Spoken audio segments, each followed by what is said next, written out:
오늘은 조금 민망할 수 있는 이야기입니다. 겉으로 보기엔 평범한 하루를 보내는 미스터 김 선생님입니다. 하지만 꼭 알아두셔야 합니다. 이런 이야기 한 번쯤 들어보신 적 있으신가요? 소변이 한 줄로 시원하게 나오지 않고 중간에 갈라지거나 끝이 깔끔하지 않다는 이야기입니다. 하지만 어느 순간부터 이런 변화가 생기기 시작합니다. 오늘은 미스터 김 선생님의 이야기를 통해 이 증상을 같이 보겠습니다. 처음 들으면 대수롭지 않게 느껴질 수 있습니다. 근데 이게 반복되면 얘기가 달라집니다. 안녕하세요. 헬시 널스입니다. 소변을 보는데 뭔가 예전과 다릅니다. 한 줄로 시원하게 나오는 느낌이 아닙니다. 갈라지거나 방향이 일정하지 않습니다. 그래서 불편합니다. 정리가 안 되는 느낌, 이게 계속 신경 쓰입니다. 아무도 모르는 문제지만 본인은 계속 느끼게 됩니다. 처음에는 이렇게 생각합니다. 오늘만 그런가 보다. 컨디션이 좀 안 좋았나? 그렇게 넘깁니다. 근데요, 이게 계속됩니다. 며칠이 아니라 조금씩 반복됩니다. 그때부터 신경이 쓰이기 시작합니다. 소변을 볼 때마다 집중하게 됩니다. 오늘은 괜찮을까? 근데 또 비슷합니다. 이게 왜 불편하냐면요. 단순히 약한 게 아닙니다. 예측이 안 됩니다.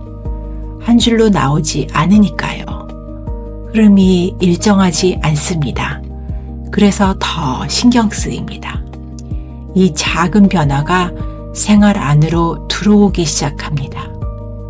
여기서 한 가지 더 보겠습니다.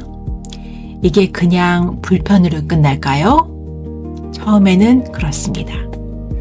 근데 시간이 지나면서 조금씩 달라집니다. 소변이 더 약해집니다. 중간에 끊기는 느낌이 생깁니다. 끝까지 안 나온 느낌이 남습니다. 중간에 끊기는 느낌이 생깁니다. 이게 반복됩니다. 외출할 때는 신경이 쓰입니다. 화장실 위치를 먼저 보게 됩니다. 밤에도 영향을 받습니다. 한 번이 아니라 2번, 3번 깨게 됩니다.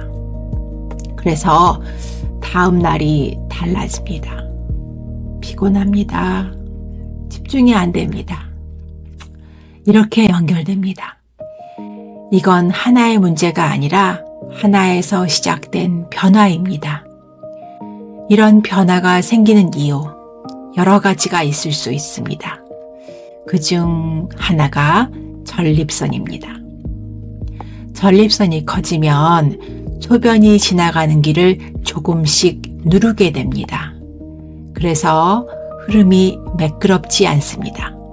그 결과 줄기가 약해지거나 갈라지거나 흔들릴 수 있습니다.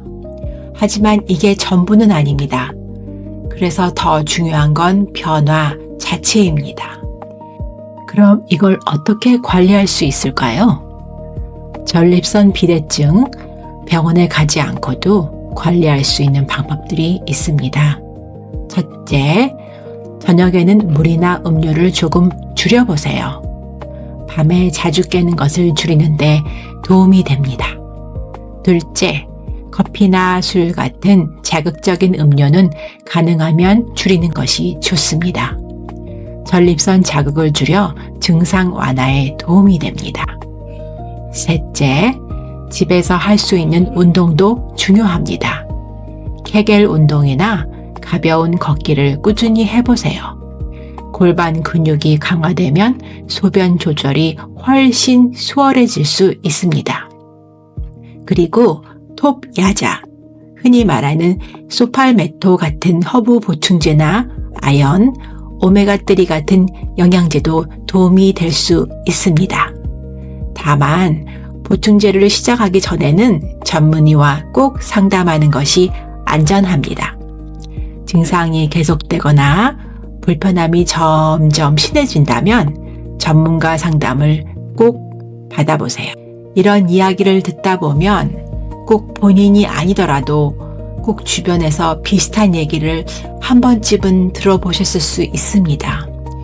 요즘 좀 이상하다, 예전 같지 않다, 이런 말들, 그게 시작일 수 있습니다. 그래서 더 중요한 건 이걸 어떻게 보느냐입니다. 참고 지내는 문제로 볼 건지, 아니면 몸이 보내는 신호로 볼 건지, 이런 변화는 급하게 아프지 않습니다. 그래서 더 쉽게 넘깁니다. 하지만 조용하게 계속됩니다. 그래서 더 중요합니다. 오늘 한 가지만 기억하세요. 예전과 다르면 이건 그냥이 아닙니다. 몸은 항상 이유가 있습니다. 우리가 그냥 넘길 뿐입니다. 혹시 이 이야기가 본인 이야기 같거나 주변에서 떠오르는 분이 있다면 이 말 한번 전해보세요. 그거 그냥 넘길 문제 아닐 수도 있어. 이 한마디가 생각을 바꿀 수 있습니다.